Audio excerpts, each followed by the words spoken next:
बारिश में गरीब ससुराल वालों ने खाए पाव भाजी। कितनी जोर से बिजली चमक रही है, मौसम भी काला कर दिया। मैं उमेश, बेटा चल, अभी भी सब्जी मंडी निकल चलते हैं, नहीं तो बारिश में फंस जाएंगे। बस बाबूजी, चाय पीकर निकल चलते हैं। रीता, चाय बनने में और कितना टाइम लगेगा? जी बस खौलने ही वाली है, छान कर दे रही हूँ। अरे चाय पानी मंडी में पी लेंगे, तुझे पता है ना बेटा, 6:30 बजे सब्जी का ट्रक आ जाएगा। अगर हम दोनों टाइम से नहीं पहुंचे तो व्यापारी दूसरे पल्लेदारों से बोरी उतरवा लेंगे, फालतू में आज की दिहाड़ी मर जाएगी।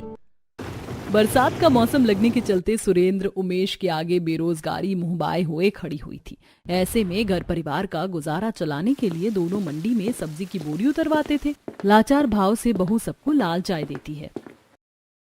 अम्मी, मम्मी चाय के साथ कुछ खाने को है क्या? राजू बेटा, रात की रोटी रखी हुई है, सेक कर दूं? दोनों भाई बहन खा लेना। मुझको नहीं खानी रात की बासी रोटी। मुझको 5 रुपए दे दो, पड़ोस वाले पवन अंकल से पाव रोटी खरीद के खाऊंगा। अरे मेरा प्यारा राजा बेटा, पाव खाएगा?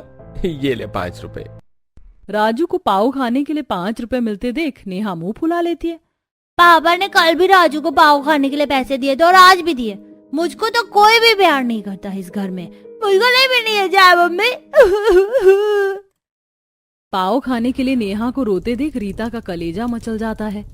नहीं बेटी, ऐसे रोते नहीं, राजू तुम्हारा छोटा भाई है, तो मेरी प्यारी सी समझदार बेटी है। मुझको भी 5 रुपए दिलवाओ पापा से। अजी 5 रुपए पड़े हो तो इसे भी दे दो।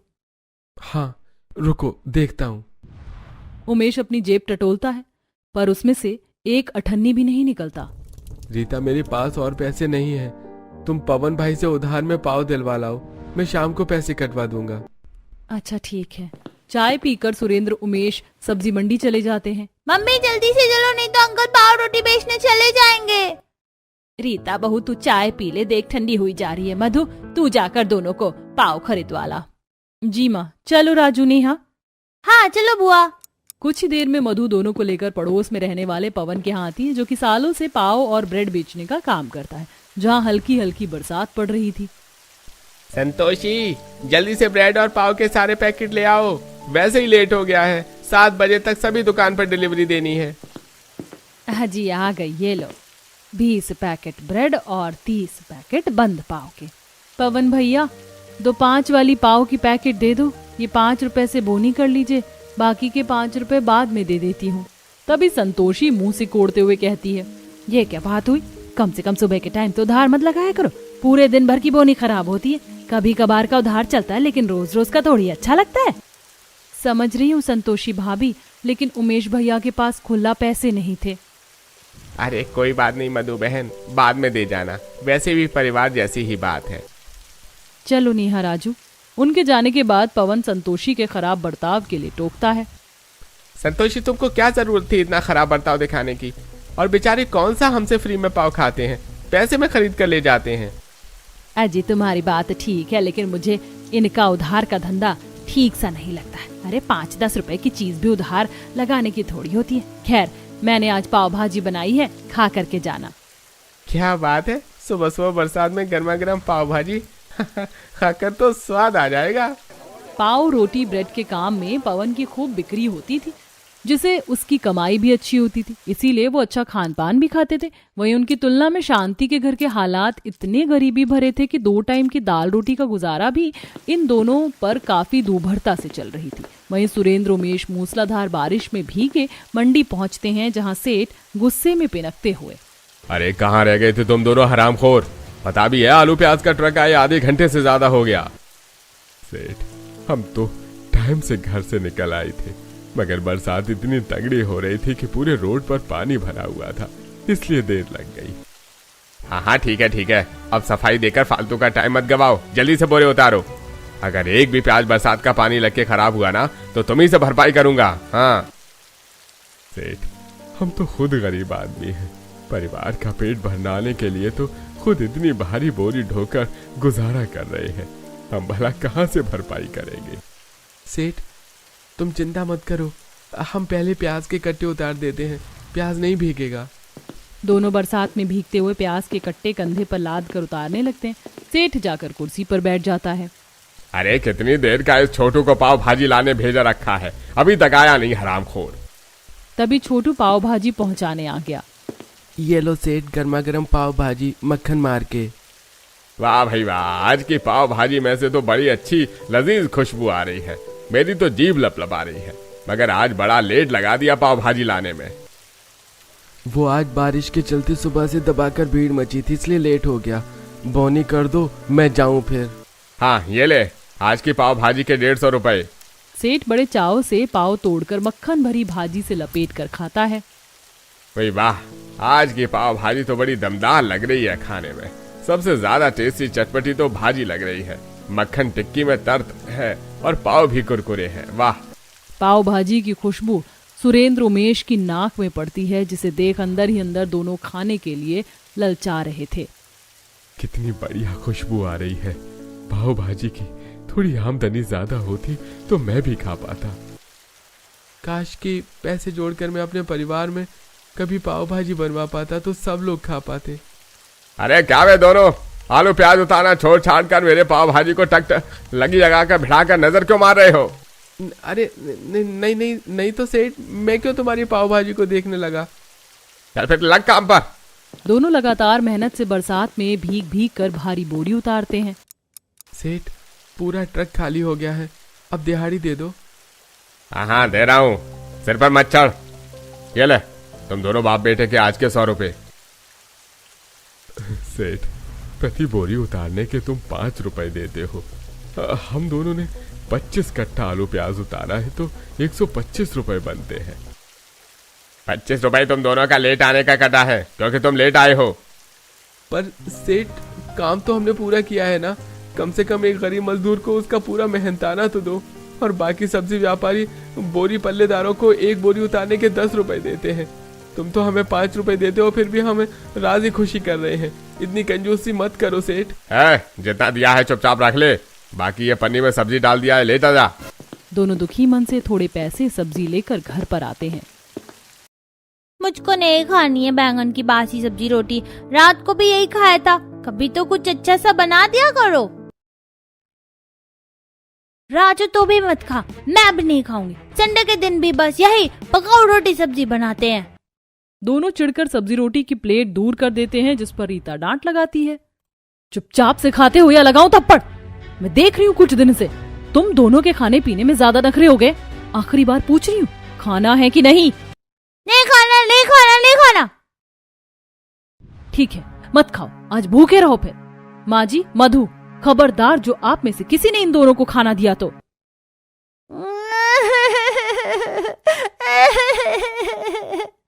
अरे भाई क्या बात है, मेरे प्यारे प्यारे पोता पोती क्यों रो रहे हैं? बहू तूने बच्चों को क्यों मारा है? अजी, दोनों मार खाने वाले ही काम कर रहे हैं। बहू भी कितना झेलेगी बेचारी। जब देखो खाना खाने में आनाकानी करते, ऐसे शरीर में क्या ही अन्न लगेगा। अपनी पड़ोसन सुषमा के पोता पोती का शरीर इतना अच्छा हो रखा कि 8-10 साल के बच्चे 15-16 साल के लगते हैं। क्योंकि उन दोनों को उनके घर में अच्छा खाना मिलता है। पता है, प्रिंस नाया की दादी उनकी रोटी में घी चुपड़ के खिलाती है, दाल में मक्खन डाल के खिलाती है। हमारे घर में तो सूखी रोटी सब्जी दाल चावल बनते हैं। नेहा की बात गरीब ससुराल वालों को सोचने पर मजबूर कर देती है। उमेश की आंखें डबडबा जाती हैं। बच्चों की बात भी ठीक है, कभी तो हमें भी बच्चों को कुछ अच्छा बनाकर खिलाना चाहिए। सच में बड़े होकर जब रोज रोज की रोटी चावल खाकर हमारा मन भर गया है, तो ये तो भला बच्चे हैं बेचारे। बेटा, अभी के लिए तुम दोनों खा लो, मैं जल्दी कुछ अच्छा बनवा दूंगा। सच्ची में पापा? ठीक है, फिर हम खा रहे हैं। बेमन से दोनों इस आस में बैंगन रोटी खा लेते हैं कि कुछ अच्छा खाने को मिलेगा। समय गुजरता है। फिर एक दिन, बुआ, दादी, मैं और राजू बाहर खेलने जा रहे हैं। अच्छा ठीक है, जाओ, पर ध्यान से खेलना। ज्यादा भागा दौड़ी वाला खेल मत खेलना। बरसात के चलते बाहर काई सी जमी हुई है, चोट लग जाएगी। ठीक है दादी, हम तेज तेज नहीं भागेंगे। दोनों जैसे ही मकान में से बाहर निकलते हैं तो दोनों को बहुत ही स्वादिष्ट खुशबू आती है। हाँ, नेहा दीदी, तुमने ये खुशबू सूंघी? कितनी अच्छी आ रही है ना। लगता है कोई कुछ अच्छी चीज बना रहा है। देखो ये खुशबू प्रिंस अनाया के घर से आ रही है। तभी दोनों भी खेलने के लिए आते हैं। आज तो मैंने कुछ ज्यादा खा लिया, मैं तो पेट फटने को हो रहा है। हाँ, मगर मम्मी ने पाव भाजी कितनी टेस्टी और चटपटी बनाई थी ना।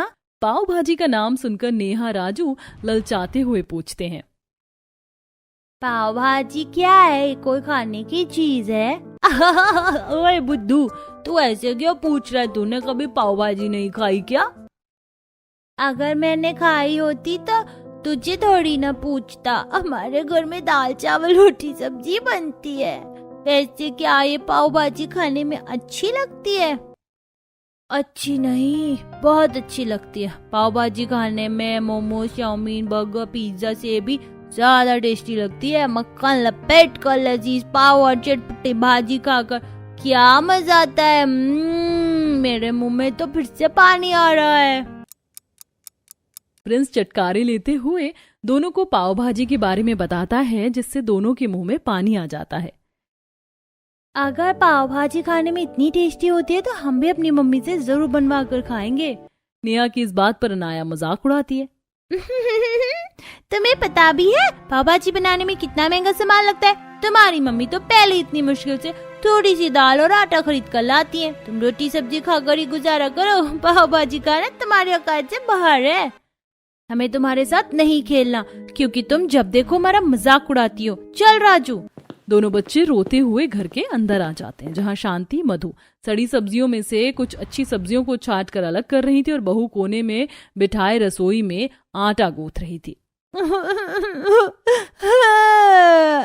अरे क्या बात है, मेरा राजू किस लिए रो रहा है? बुआ, वो प्रिंस। तभी शांति गुस्से में भड़क कर पूछती है, क्या किया उस प्रिंस ने? अगर आज उसने मेरे पोते को मारा होगा तो सुषमा के पोते का कान मरोड़ के नहीं आई तो शांति नहीं। जा रही हूँ अभी। माँ जी रुकिए तो सही, पहले राजू से तो पूछते हैं, पड़ोस की बात है। नेहा तू बोल, क्या हुआ? मम्मी, आज प्रिंस अनाया के घर पर पाव भाजी बना था। वो दोनों हमें खूब चिढ़ाकर बातें कर रहे थे और ये भी कहा कि हम गरीब हैं, हमारी पाव भाजी खाने की औकात नहीं है। बस यही बात है। पाव भाजी? अब ये क्या अला बला चीज है, मैंने तो नाम भी पहली बार सुना है। तभी बारिश में सर पर पन्नी ओढ़कर सुरेंद्र उमेश कुछ सब्जी लेकर खांचे में आते हैं। पाव भाजी? अरे भगवान, तुमने कहाँ से सुन लिया? हाजी, तुम्हारे पोता पोती ने खाने की हठ लगा रखी है। क्या चीज है ये पाव भाजी? माँ, आजकल बारिश में पाव भाजी की बड़ी ज्यादा बिक्री है।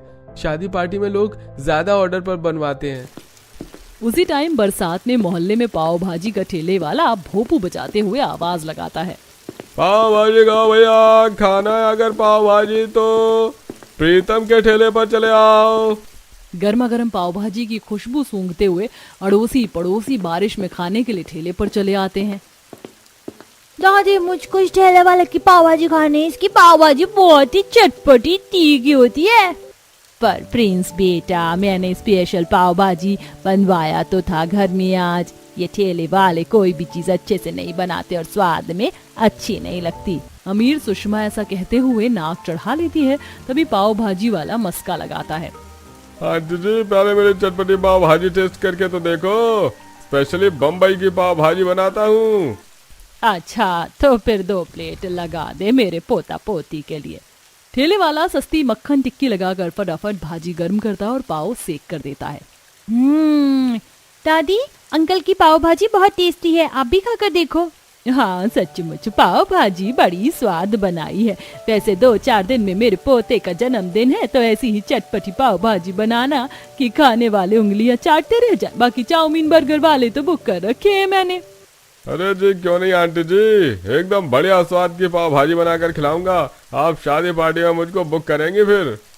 जहाँ सब लोग चाव लेकर गर्मा गर्म पाव भाजी खा रहे थे, गरीब ससुराल वाले देख रहे थे। पापा, हमको 1 प्लेट पाव भाजी दिलवा दो ना, मैं और दीदी शेयर करके खा लेंगे। बेटा, मेरी जेब में केवल 50 रुपए हैं। कोई नहीं, मैं रेट पूछता हूँ, अगर इतने में आ गई तो दिलवा दूंगा। उमेश पाव भाजी वाले के ठेले पर आता है। उसके पैरों में कीचड़ देख सुषमा घिन खाते हुए पीछे हटती है। पता नहीं कैसे कैसे गए गुजरे गरीब लोग भी आ जाते हैं। अरे अगर कीचड़ मिट्टी से इतनी घिन आती है तो इस कच्ची कॉलोनी में घर बनवाने की क्या जरूरत थी? किसी पॉश एरिया में कोठी खरीद लेती। कुछ लोगों का हाल तो यहाँ थोथा चना बाजे घना जैसा है। मैं तुम जैसे गरीबों को मुंह लगाना पसंद नहीं करती। चलो बच्चों। लगता है सुषमा आंटी को फिर से मिर्ची लग गई। भैया पाव भाजी कितने रुपए का प्लेट दी? अरे भाई फुल प्लेट 120 रुपए दाम लगेगा। कितने प्लेट लगा दूं ये बताओ? भैया जी मेरे पास केवल 50 रुपए हैं। मेरे बच्चों का पाव भाजी खाने का बड़ा दिल है, हाफ प्लेट दे दो। पाव भाजी वाला पिनक कर उमेश की सबके सामने बेइज्जती मारता है। अरे भाई तेरे बस की नहीं है पाव भाजी खाना। इससे बढ़िया अपने बच्चों को 5-10 रुपए प्लेट की सस्ती चाउमीन खिला दे। पता नहीं कहाँ से आ जाते हैं गरीब मुंह उठाकर। नम आंखों से सर झुकाकर उमेश ठेले से चला जाता है। पूरा गरीब ससुराल घर के अंदर आता है। तभी सुरेंद्र बच्चों को पुल्हाते हुए, बच्चों इस तरह से रोते नहीं है। मैं तुम दोनों के लिए घर पर ही पाव भाजी बनवा दूंगा, ठीक है? अजी ऐसा करना, कल अपने सेठ से जो छाट माट सब्जी निकलती है लेकर के आना। मैंने देख लिया है भाजी में वही शिमला मिर्च गोभी गाजर डालता है। अगले दिन दोनों जैसे मंडी आते हैं तो सेठ नए पल्लेदारों से बोरी उतरवा रहा था। सेठ तुमने नए पल्लेदार रख लिए हैं क्या?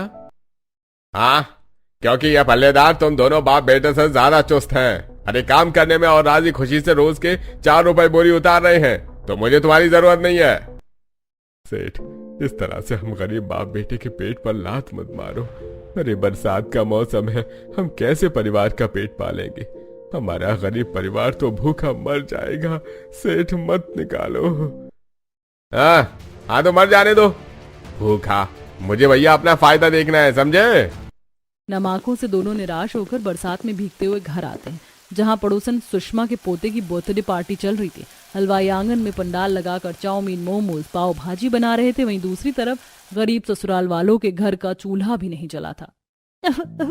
मम्मी दादी प्लीज मुझको प्रिंस की बर्थडे पार्टी में जाने दो ना। उसके यहाँ पर पाव भाजी बना है, मैं खा लूंगा।